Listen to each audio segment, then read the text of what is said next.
right, everyone. Well, we will go ahead and get started, and then I'm sure we've got some more folks that are joining right now, so they can just trickle in. But welcome, everybody. I'm so glad to see you all today, as usual. This is just great. And if it's your first time with us, welcome. Thank you so much for joining, and thank you for getting through all the Zoom craziness. I know that's a lot, so I'm just happy everybody can make it. That's wonderful. So unfortunately, we were not going to have Mr. Williams today because he can't make it, but that's okay. I know he is going to be excited to see our conversation on the recording, and he'll be back next week. And just a little housekeeping note about the recordings. I'm recording these meetings. I haven't uploaded them to our YouTube channel yet because I don't have my video editor software because my computer broke. So I like to kind of clean it up a little bit and make it easier. So those are getting recorded. I'm going to have to kind of upload them in about a week or two, but they will be coming in case you want to share them or in case someone wasn't able to make it. So we're continuing our history of the book unit, and this week we're going to intersect it with Black History Month, and we're also going to do the same thing next week. So two different conversations, but really, really good ones. I think y'all are going to enjoy it, and I'm sure we'll all learn a lot from each other. And as we know, first things first, Andrew, where is Andrew today? Okay, Andrew, do you want to, you've got to give us a little something to get us started with the guessing. Well, normally I'd start out with like a state or a city or something like that. But if I told you the state or the city, I would easily give it away. This does have to do with African American history. Okay. This is the children's room of Hawaii. It was built in 1909. Oh, 1909. Okay. Wasn't the NAACP founded in around then? Does that have anything to do with NAACP? I don't recall, but that's not it actually. Okay. The library itself dates back to 1826. Back to 1826.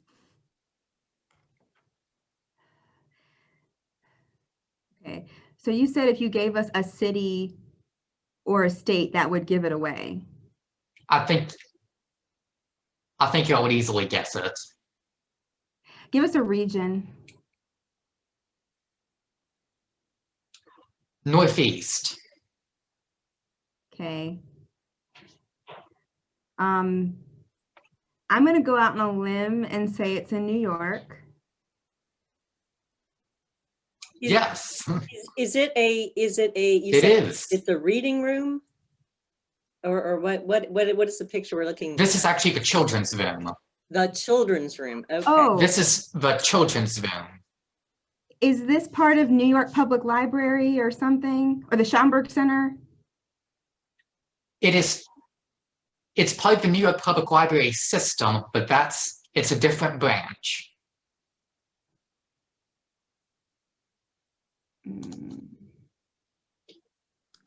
Come on, Lori. I can see your wheels turning. I just cheated and Googled something, but is it the Stone Avenue branch? The Brooklyn Public Library?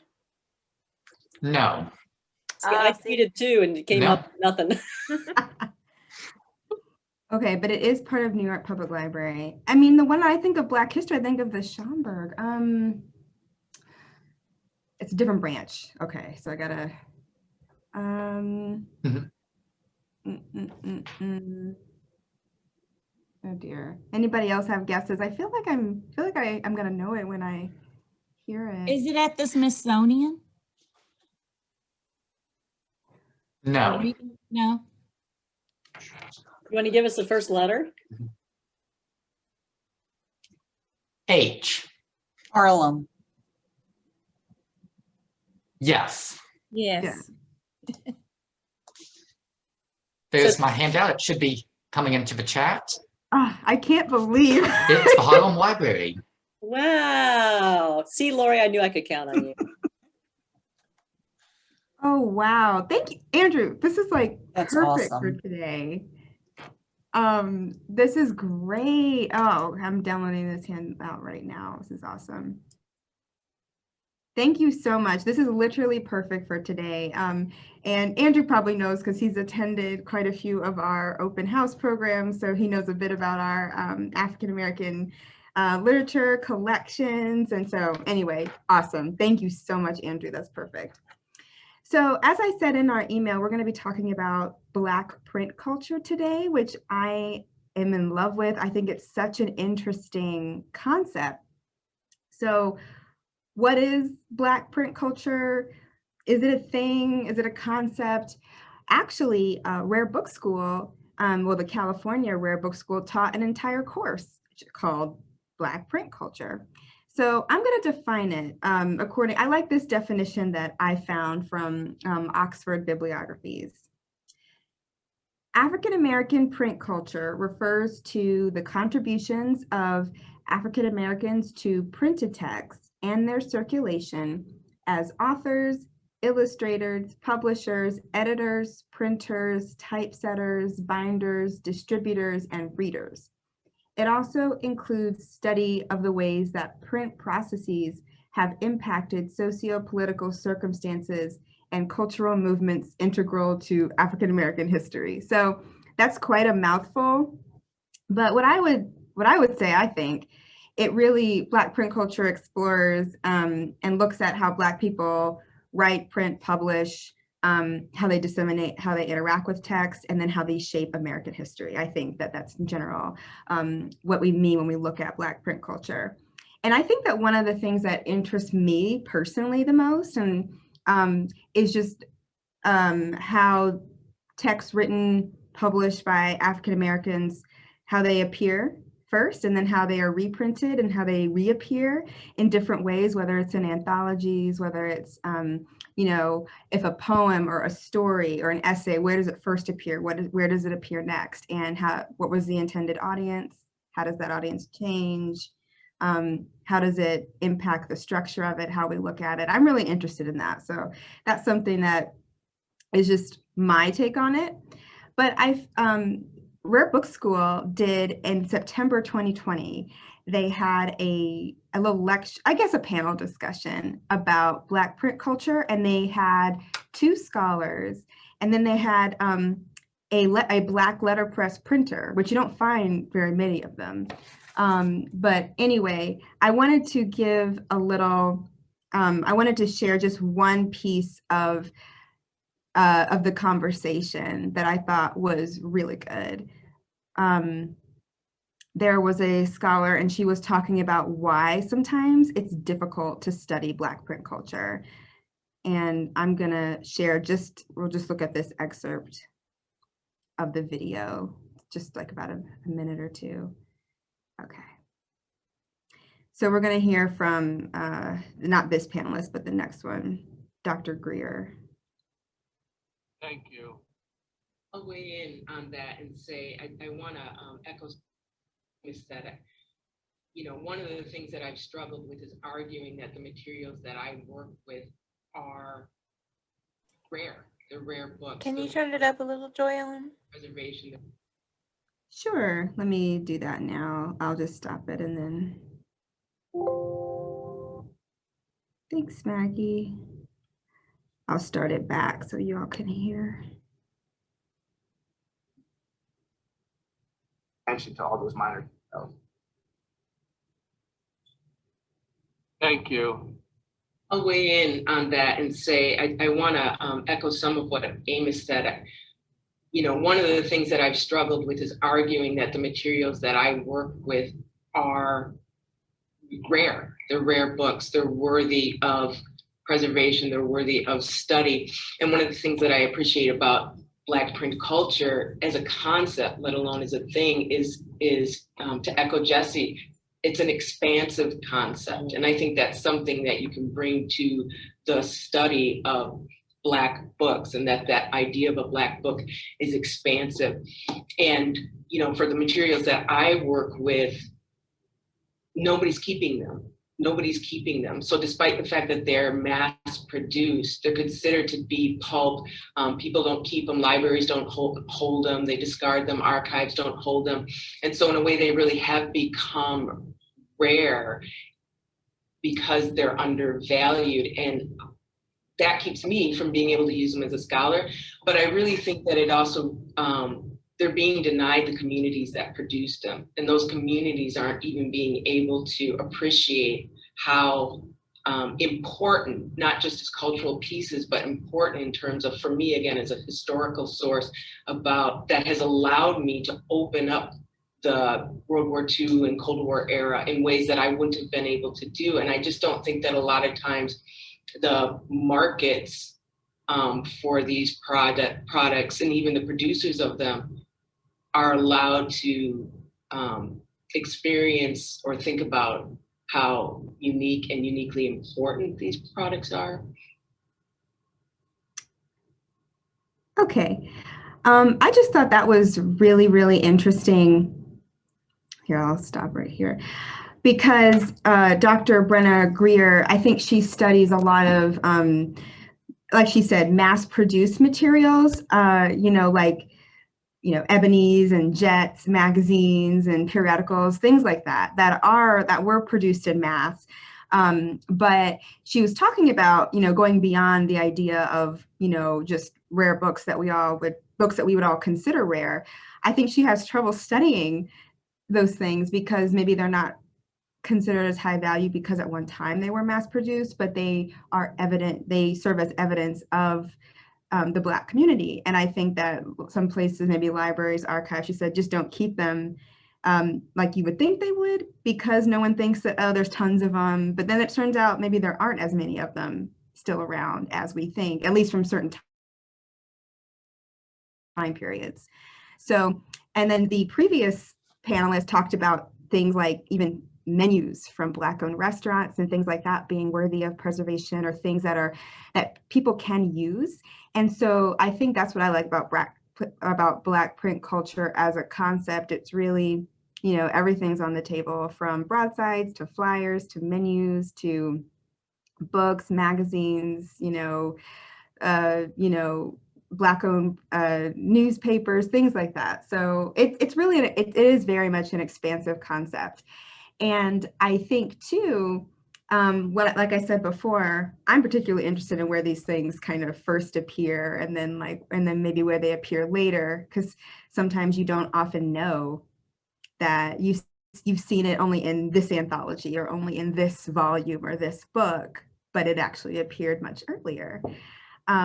And Lori, I'm going to give you a warning. I think I'm going to ask you a question later, just because you collect so many books about kind of what do you value, where it first appeared, where the public knows it appeared, kind of where. So we can talk about that in a minute.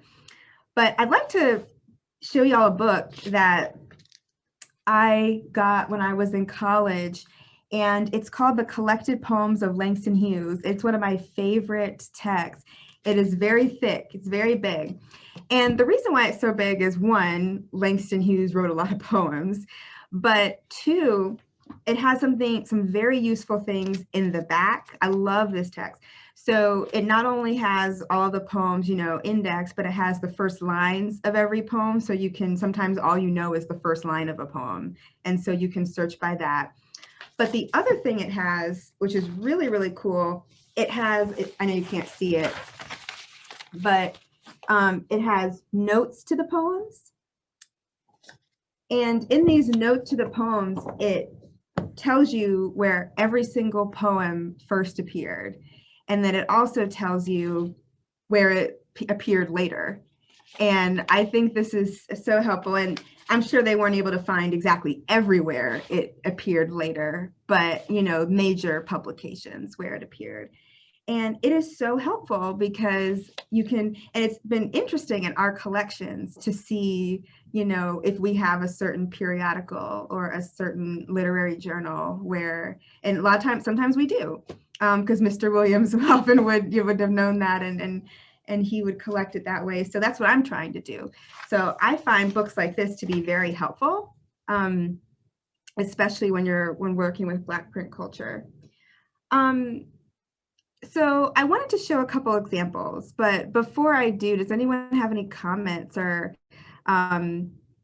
even commenting on, some of their favorite, I don't know, anything they know about Black print culture or some of their favorite African-American authors that they're collecting right now? Anything like that? I have, Sorry. Go, Tamika. I just purchased the Alex Haley Malcolm X biography because I think I was first introduced to it in, I believe, middle school, and it was thick. I remember, and I just saw it on Amazon, and I was like, I have to have it in my collection. I have to scoop it up. And I didn't know there was that MLK had a few books. So I think I got From Chaos to Community by him, I believe. But yeah, all those books of like those civil rights leaders, they're the ones I want to just scoop up more. And Absolutely. They seem rare to me, even though they're mass print, but it just seems like it's something rare still. Yeah, I think there's just that element of awe there. And honestly, there's a really great podcast that Mark Lamont Hill hosts. It's called Coffee and Books, both things that I love. And he talked about, they had an entire podcast episode on the autobiography of Malcolm X. And I think that's one of the few books that like people would consider like, I've heard from multiple people that it's a life-changing book. So I think you're gonna really enjoy that. That's so exciting. I love that I'll look out for that podcast too. Yeah, it's really, really good. Very, very good. And I listen to it and then I buy every book that they talk about. So my book budget is busted right now, but that's okay. Tamara, I know you had a comment. Just a broad comment about the speaker, the little clip you played, which was really wonderful. And it reminded me that, the whole rare book market is in part driven by the fact of demand. And I think it's wonderful. And hopefully, I think it's already happening, but I think the market is already shifting so that African-American, even what we would consider ephemera, broadsides, things like that, advertisements, are now becoming collectible and collected and desirable. And hopefully that means that more things will be saved going into the future, but that's kind of an interesting question. But certainly I would say now that it's probably a little easier now to collect in this area, would you say, Joellen, than, maybe 20 years ago, 10 years ago? I don't know. Oh, can you rephrase that question one more time? I was just wondering if you knew if you have any feeling about whether it's easier to collect in the area of African-American print culture now, because it does seem there is sort of a growing excitement and recognition about, and scholars, a lot of scholars who are very interested now in studying all sorts of different aspects, thereby making the materials more valuable or desired, and whether or not it's easier to collect now than perhaps earlier. I think that's definitely true. And I guess it goes in waves too, because I noticed that I was looking at Langston Hughes's autobiography, The Big C, and he has a chapter called When the Negro Was in Vogue. And literally that's what he's referring to during the Harlem Renaissance, when the Negro was in vogue. And so I think that sometimes this happens. And I saw that when we would do during the summer, when there were virtual book fairs. Oh my goodness, I could absolutely see. And I noticed the things that were sold, like before I could even log on. And within a couple hours, a lot of the things that were marked as sold were Black print culture. And like you said, they weren't just books. I don't know, Lori may have some knowledge of this too. I know that younger collectors, I think, are very interested in ephemera and things, more than just like first edition text. Lori, you are in a lot of groups with book collectors. Do you see, even just with like even beyond just, African American history, but just in general, are there age groups that prefer maybe ephemera or broaden the understanding of what's rare, and then others that are more traditional? Well, I think that in the case of Black print culture specifically, because it's a fascinating topic to me, the tendency has been historically, it's, in my view, mostly ephemera based. There are, it's a sad statement in my mind that a lot of African American, for example, early novelists were treated more as a novelty than a legitimate source of literature. And because of that, there, of course, we have exceptions like Hughes, okay, but there were smaller print runs. The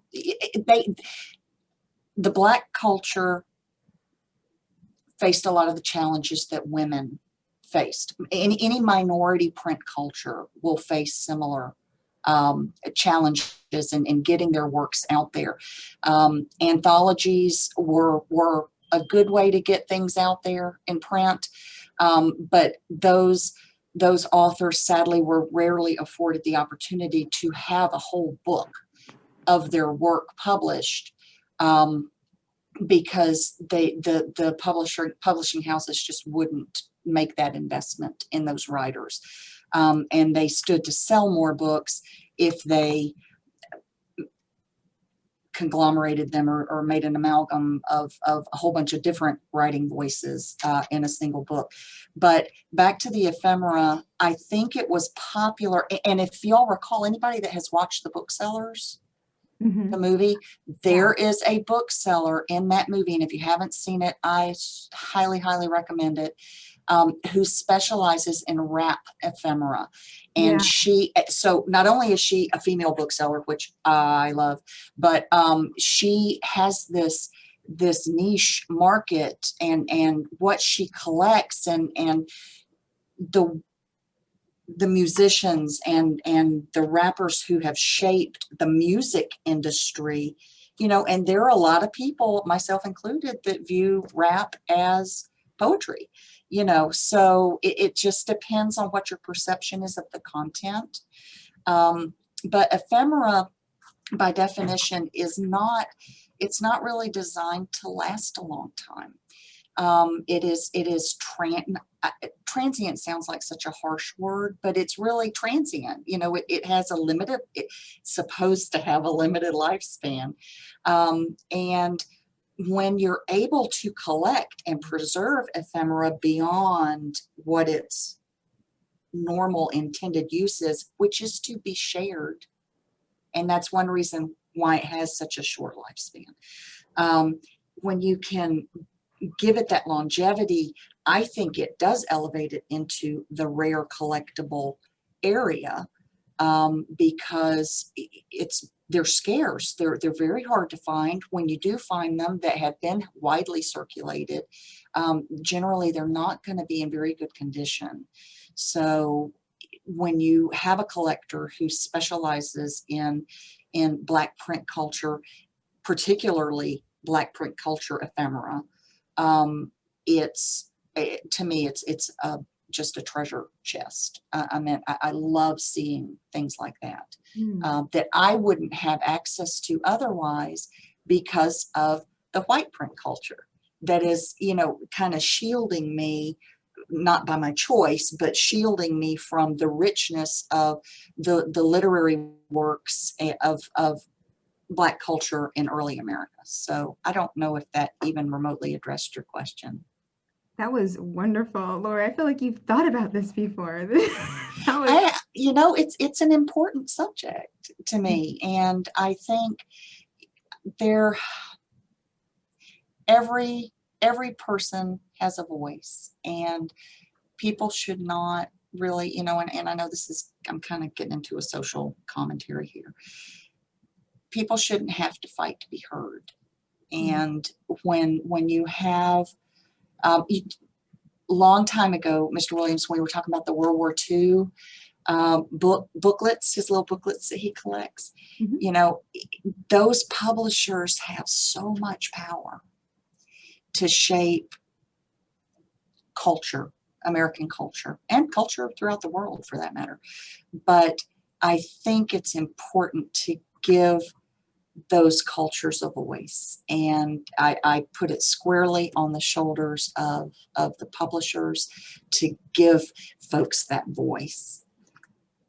I'm so glad you mentioned that, because that is something that I explored a little bit in my 1920s exhibit, and something that I find fascinating as well is just how publishers, the role that they play in helping to make African Americans mainstream and giving them a chance.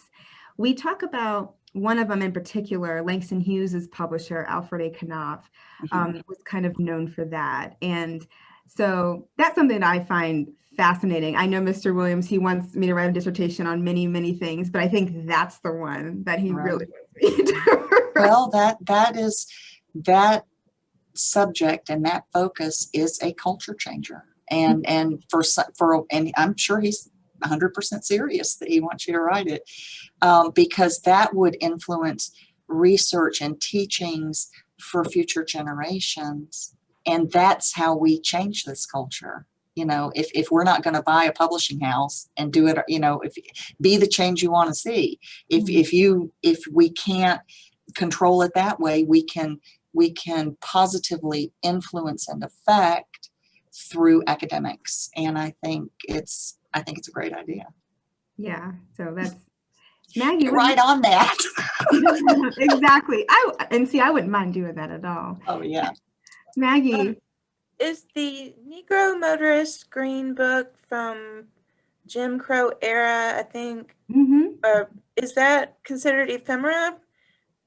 Or is that a bound book published? I mean, I don't know. It is a bound book, but it would be ephemera in the same way that a Rand McNally map would be. That's what I kind of thought. Yeah. I got really interested in that just recently. I was telling my husband all about it, and he had actually never heard of it. And so I was explaining it to him. I just watched this TV series Lovecraft Country on HBO, and I bought the book, but I haven't read it yet. I'm going to give myself a little bit of time. What? We have some of the green books in our collection. Yeah, I know. I was telling him all about that. I remember seeing them, but I didn't get a chance to really look at them. And now I guess I kind of want to. But in Lovecraft Country, they have made the main character's uncle is the publisher of the Green Book, but it's not called the Green Book. It's just called the African American Travel Guide. And so they have incorporated travel guide for Negro American whatever. I'm losing my train of thought. But anyway, the Green Book. So I just thought that was really interesting because I had never heard of them until I started working here. And so now my husband had never heard of them. So now we're sharing, and that's what ephemera is, right? You share it. Yeah, absolutely. I first encountered it when I was interning at the Atlanta University Center Woodruff Library in their archives. They had some copies of that. So fascinating. And then Tamika added some really great comments too. So please continue the chat, everybody. Great conversation. I want to go back to what Lori was talking about with publishers, and I have a couple things to share that piqued my interest in our collections regarding publishing. So if you'll indulge me for a second.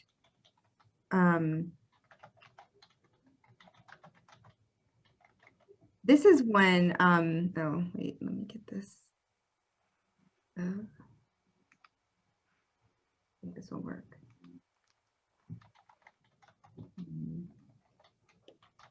Okay, I don't see any. Okay, there we go. Do y'all see things? Okay, because I wasn't sure if you could see. This is an issue of Scribners Magazine from September 1933. This is really one of my favorite pieces in our collection. It has some amazing essays in here and stories, but one thing that I'm always interested in choices that publishers and choices that editors make when they are structuring these things. And one of them I noticed, if you look on the right side, you'll see the full list of writers that are featured. And we've got a couple that are underlined, I'm assuming from a reader, a previous reader. But I noticed that there's quite a few people listed, but only some made the cover. And I thought it was really interesting that Langston Hughes ended up making the cover. And in a way, I mean, he was because 1933, I mean, he was well known by then, but I thought that was really, really, just telling of how, well thought of he was as a writer at that time. Scribners, you can't see it, but right underneath their title on the right side, they call themselves a magazine of human interest, modern fiction, and impartial interpretation. It was in its, by 1933, it was in its 47th year. So again, really well known, I think relatively mainstream, published by, of course, Charles Scribners, which, very well-known publisher. So anyway, I thought this was really interesting here. And then Langston Hughes's story that he publishes is Slave on the Block. I often use this for African-American lit classes. It's not a very long story, but it's it's really like, I prefer almost not to describe it because it's just better if you read it for yourself. But fascinating story and really powerful in just a couple pages. But it was, I believe, first published here, but then we see it reappear again in his book that came out, a book that came out the next year called The Ways of White Folks. And I haven't gone through it word for word. I haven't had the time to, but I would if I were writing a dissertation. I would go through it word for word to kind of see if it was completely the same. But I did notice it didn't have any illustrations. So this one it gets rid of the illustrations, just has the story. It has a bunch of other stories that were published in other periodicals as well. So I don't know. I just find this kind of stuff like a little like just really, really interesting. And yes, Tamara, I believe those are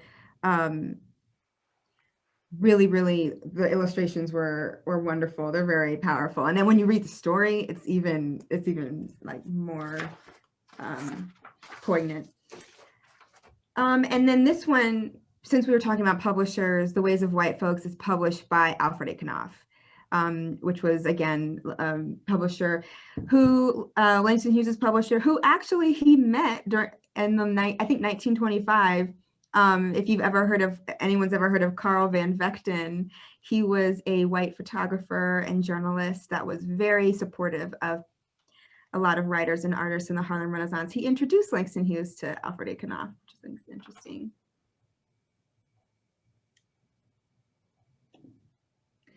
I also thought this was, y'all have seen, I've probably shown this text before. I use it a lot because it's an anthology, so a lot is in here. This is a Poetry of the Negro, and it's actually edited by Langston Hughes and Arna Bontemps, two very important African-American writers of the 20th century. And this is a first edition of this text. But what I think what I find interesting is that I circled it here, circled it on the computer, of course, is it's hard to see. Let me see if I can, I don't know if it'll work for me to magnify it. Sorry, I don't know if that'll work this time. I probably have to be on the desktop to do that. But what it says, it has notes at the bottom of poems. And it says, for example, it will give you a number, gives you a number of the poem, and then or a footnote, and then it'll say From the Weary Blues by Langston Hughes, copyright 1926 by Alfred A. Knopf, Inc. And so it's important to Langston Hughes and Arna Bontemps to note where these poems appeared earlier. So I noticed that it does that a lot. But then this one threw me off because it says, The Negro Speaks of Rivers, which is one of Langston Hughes's most popular, most famous poems. and it says From the Weary Blues by Langston Hughes, copyright 1926. But that's actually not where it first appeared. It first appeared in the Crisis magazine. If anyone has ever heard of the Crisis magazine, it was founded by W.E.B. Du Bois in, I think, 1910, and it's the longest. It's now the official magazine, of course, of the NAACP, and it's like the longest standing, I think, African American periodical ever.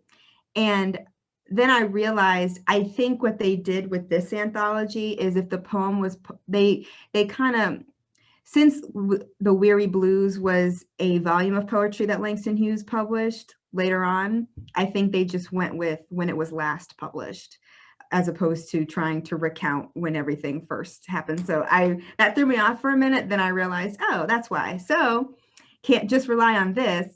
You have to do your own research as well, which I thought was really cool.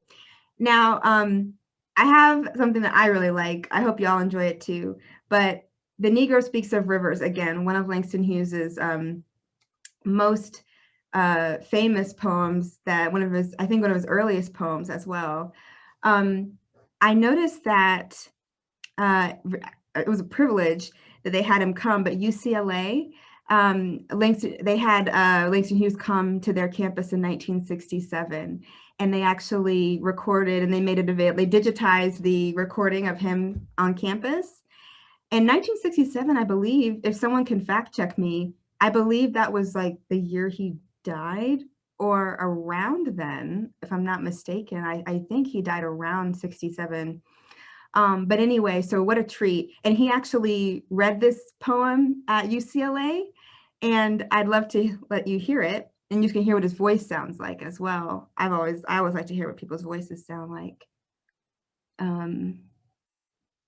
He reads it a little fast, probably because, it's his poem and he doesn't, I'm like, oh, go slowly, but he reads it kind of fast. So I'm going to turn this up so y'all can hear, but you can hear what he sounds like. This is him speaking at UCLA in February 1967.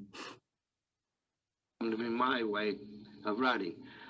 This is a free verse poem, again, as you will notice. I've known rivers.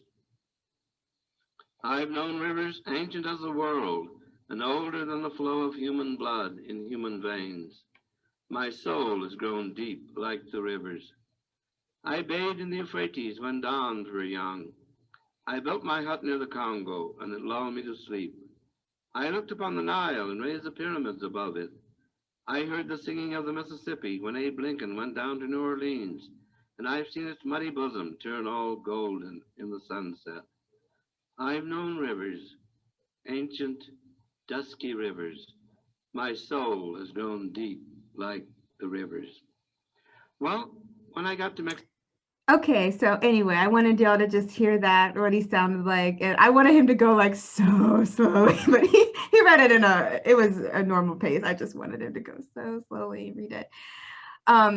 But anyway, wanted you to just get a chance to hear, and I was really grateful for UCLA for digitizing that and making that available to all of us. Next one, sorry, my PowerPoint is going kind of slowly. Let's see if it can catch up.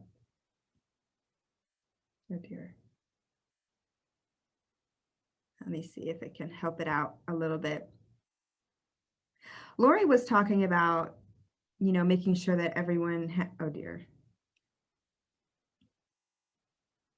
Well, okay, oh no. Let me stop sharing for a second and then reshare. That way I can hopefully get this to work the way I want it to. But what I'm going to show you is a bigger image of this Negro Digest. And when Laura was talking about everyone having a voice, a lot of times what African Americans would do is they would, create their own publishing companies and publish their own periodicals or magazines and newspapers because their voice wasn't being heard. And so I would like to, Morgan, were you able to find some information about the Negro Digest or the Negro Publishing Society of America or something? Yeah, I was. I didn't find much about the Negro Publication Society of America, but I take some notes on like the Negro Digest, and it was later, like they later changed the name to Black World. So they changed like the magazine name, I think in like the 70s or late 60s.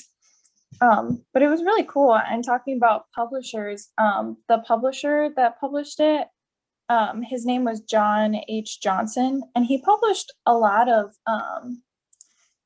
magazines at that time, like the Ebony, and also like the Jet. And I found like him to be super interesting. So I kind of just like, I kind of did some research on like, or just kind of like, just read up on like his life and everything. And I thought his life was very interesting and really cool. Like he was born in Arkansas City, Arkansas, and he had to repeat the 8th grade so many times because there wasn't a high school available for him there. So he didn't actually get to go to high school until they moved to Chicago. So I just thought like his education was like really interesting because he also was able to go to the University of Chicago. Mm-hmm. So he went to like a university. That's really cool because like, and then he started like multiple magazines and was like a very like successful like businessman and successful businessman. He like owned many companies and everything. He really like just like persevered through everything that he had to. He just kept going. I thought his life was really interesting. Yeah, that's kind of I kind of didn't know all that about Johnson. It sounds like his life was really inspiring, and I'm glad you mentioned those things because actually here in Atlanta, at the Atlanta University Center Woodruff Library in their Archives Research Center, they've got a massive vertical file of Johnson Publishing Company archives.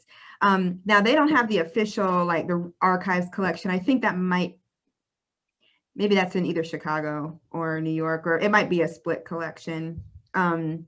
But yeah, I think what was really fascinating too, these were some of the first periodicals, right, to target African-American audiences, which is exciting. Not the first, but one of the first. So I'm so glad you found all that out about the Johnson Publishing Company. And then, so in that Negro Digest, I think I'm going to try to share again. I had to switch to the desktop app. So let me see if I can share one more time, just so that, let me see if it'll work. I don't know. Because I really want you to see a nice picture of the Negro Digest that we have in our collection. And it features, I love this one. It features an essay by Zora Neale Hurston. If you look down toward the middle, right here, The South's Other Side, Zora Neale Hurston, page 37. And, you know, when you read this essay, many of us know Zora Neale Hurston as of course, a fiction writer, but she was an anthropologist. And this essay she wrote here is definitely, her anthropology side comes out. It's a great essay. So anyway, I love this Negro Digest that we have. And then lastly, I wanted to bring up one other writer, one of my favorites, James Baldwin. If you've heard of James Baldwin, one of the most well-known and important Black writers of the 20th century, of course, and fiction writer, nonfiction writer, just so many things. Anyway, in this Partisan Review here, I have a couple notes. So the Partisan Review was published quarterly by the American Committee for Cultural Freedom, Incorporated, and it was founded in 1934. So it published commentary, essays, book excerpts on cultural and political topics of the day. So it published people like James Baldwin, Allen Ginsberg, George Orwell, a lot of folks. And anyway, so we have James Baldwin's Letter from the South featured here. This is from 1959. And then you see the beginning, tomorrow, this confirms our theory that Ma Rainey is everywhere. It starts with a quote from Ma Rainey. Anyway, but this essay is like, it's amazing because it was published by itself at first in this periodical, and it's really kind of his travel log of when he travels through the South. This is after he gets back from being an expatriate in Paris, and he's finally coming to reconcile with his American identity. And James Baldwin was born in Harlem. And so it's like the South is a part of him because it's a part of his ancestors, though he never lived there. So it's talking about that tension that he feels and not knowing what to do. He feels like he's in a foreign land, but he knows it's part of him. Almost like maybe an African American might feel who traveled to Africa or something. So it's a great essay, but then it appears again in Nobody Knows My Name. And we've got first editions of this as well. And what he does in Nobody Knows My Name is a book, and it's comprised of like letters and essays he wrote over the past 6 years. So he includes the one that we just saw, but it becomes a bigger, a more expansive, but still very intimate look at one period of his life when he's got back from Paris, trying to understand his identity as a Black man, as a Black gay man in the US, what it means to be that. And anyway, and of course, in this book, he credits the Partisan Review, of course, with publishing the essay first. So anyway, it's a different experience reading it in here because I had some more knowledge of all that he'd gone through during this time. And the fact that he chose to put it in this book is interesting. So anyway, that's the kind of stuff that makes me excited. I don't know about y'all, but I think that, you know, understanding Black print culture in that way is just absolutely fascinating. So I think that's all I'm going to stop sharing. Those are all the images I had. Those are just pieces from our collection. And I see lots of folks have put some wonderful links in the chat. So thank you so much for doing that. Things that we can all kind of explore. There's so much to explore. We got a chance to talk about it a little bit, but anyway, so for those of y'all, I mean, does anyone have any, before we kind of come to a close, I know Stephanie, you had something you wanted to tell us about. Actually, there are two things. So I'm a member of PBS, and I often get information about programming that they have coming up. And so there's a book called The Black Church that is being turned into a PBS documentary series, and they're actually going to have a live talk with Dr. Henry Louis Gates, if anybody is interested. So I'm going to put a link to that. You can sign up for that. They show a preview of the documentary, and then they'll have a live discussion with it afterwards. And then I have a colleague that works at the Heinz History Center in Pittsburgh, Pennsylvania, and they also have a From Slavery to Freedom series, and they're actually showing the entire film Come Hell or High Water, and it's about Turkey Creek, where they were going to be bulldozing some graves to make way for the city of Gulfport. So that you can actually watch the whole film, and they usually also have discussions afterwards live that you can talk to them. Oh, and I think it's also about I think that's also a book. Come Hell or High Water is also a book because it also deals with Hurricane Katrina. So both of those are book related. They're Black History Month related. So if anybody wants to be a part of those, you can sign up, and they're free. That's Perfect. Thank you so much, Stephanie. I'd heard about the Black Church one. Yes. And I'd forgotten about it. So I'm glad you reminded me, but I hadn't heard of the second one. That is awesome. Yeah, I think you can sign up. A colleague that I did a museum intensive workshop with works at the Heinz and always sends me information. So I signed up for their their mailing list, and they have all kinds of things going on. They've had some fascinating, they're the ones I sent you about the dark-skinned women. Yeah. That was from the Heinz History Center.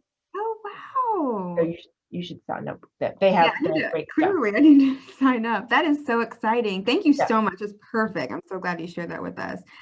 Did anyone else have any ending comments or questions or thoughts before we before we end? Joellen, I have a comment. I was typing it out, but I'll just, if it's okay, I'll go ahead and say it. I think it's important that we recognize Baldwin as the fantastic author that he was, but that he was part of the Beat generation. Yes. And Baldwin's inclusion in that subculture created a very pronounced intersection between African-American culture and American culture.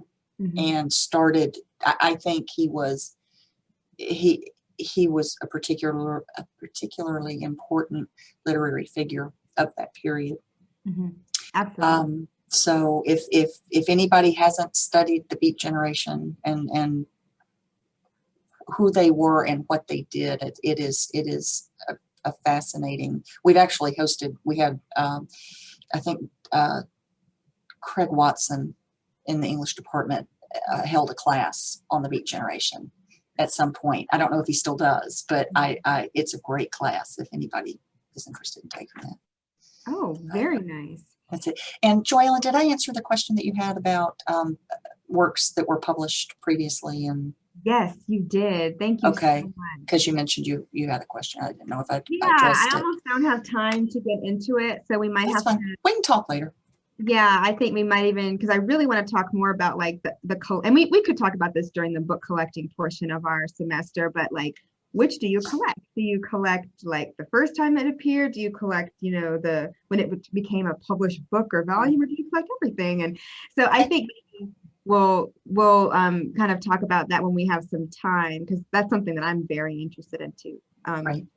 But anyway, thank you all so much for joining us today. I hope that you enjoyed it. If you hadn't heard of Black print culture before, I hope that it was something new and you might pique your interest. And if you're already collecting in this area, please continue. And if you have any ideas or, I don't know, any new books or programs, please send it and I can send it out to the group if you think of anything between this week and next week.